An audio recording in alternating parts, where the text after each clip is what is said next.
We come bearing greetings from the office of the Prime Minister. I'm sure you'd have wanted to see him, but he has sent me to deliver the gifts from his office to the women of the village. So today is all about our women, and thank you men for joining us. It is very important that any issue with women is supported by our men. And in this shed I see a lot of elderly men and young men, and I know our women are very lucky to have such men beside them. And remember, it's our children who are watching us learn this behavior. When men and women work together, they make happy families. So I can see you are happy, and I thank you for that.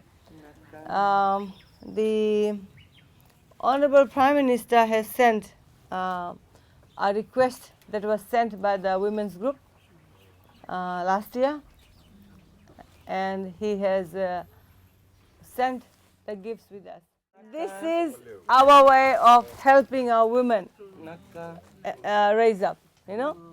You stay home, you look after families, and we are here today to thank you for that, and also to tell you that there is more you can do while you are home, while you are looking after the family, the farms. There's a lot of ways by which you can earn some money for your family. And remember, when women earn, they don't earn for themselves. They earn for the whole village, they earn for the whole family. So the utensils that the Prime Minister's office has under its small grant scheme, it's worth about $4,500. And $4,500, yes. And you are one of those lucky women's group who has worked hard, and I'm sure the Prime Minister believes in you, like he believes in all the other women of the country, and he has sent it. So I hope you will put it to good use. But ladies, before I go on, I must say that under the leadership of the Honorable Prime Minister, women, children, and everyone is protected, especially women and children. We have made laws, child welfare laws, domestic violence laws, whereby we want to keep all our children and women safe. And my ministry is given the responsibility of giving out information, empowering women. We have 1,000+ registered women's groups across the country. And imagine you, one of the lucky ones. But these are some of the ways we are trying to assist families make some income generating projects. Poverty in Fiji is not only resolved by my ministry. Every other ministry, agriculture is there, fisheries is there, forestry is there, tourism is there, and we want people to rise up, work hard, and make a living. Of course, we are there to support. In terms of COVID, we haven't recovered yet. COVID recovery is still going on. You know, when more people come in, because we depend on tourism. But now we have to start to shift on agriculture as well. See, when COVID came, what was one thing we were worried about? One thing, food. And everybody started growing food in their gardens, and you see there's a flood of vegetables.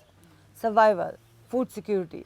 So as Fijians, we are strong, we are hardworking, we are resilient, we have lots of land, and of course we have the willpower to feed for our families.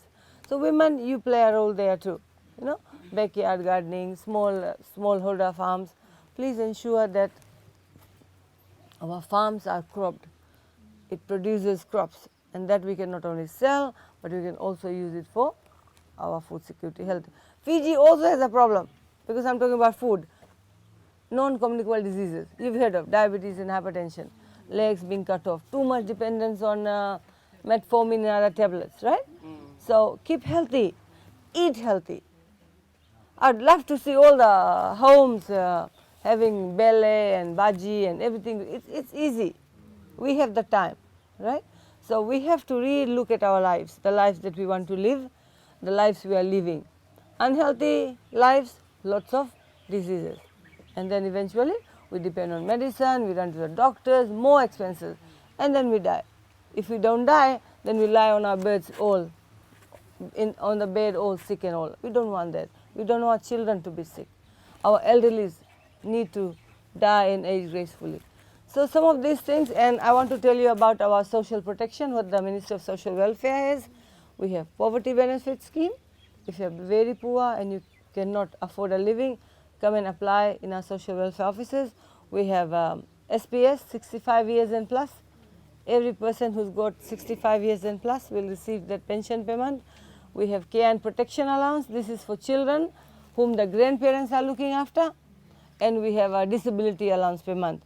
If you are disabled or if a child is disabled and you're looking after a disabled child, please come and see our offices. They are here too. And at the end of the session, we'll have a little bit of talanwa. You can ask things that is important to you. But ladies and gentlemen, all in all, we are very happy, and I'm sure the women are very happy. Wherever we have gone out, there has been demands from women for income generating projects. And at the ministry, we don't have allocation for that. So the Prime Minister comes in to assist. See the love he has for you. So I'd like to stop here and hear from you. But thank you once again, and God bless you all. Stay healthy, stay happy, stay smiling.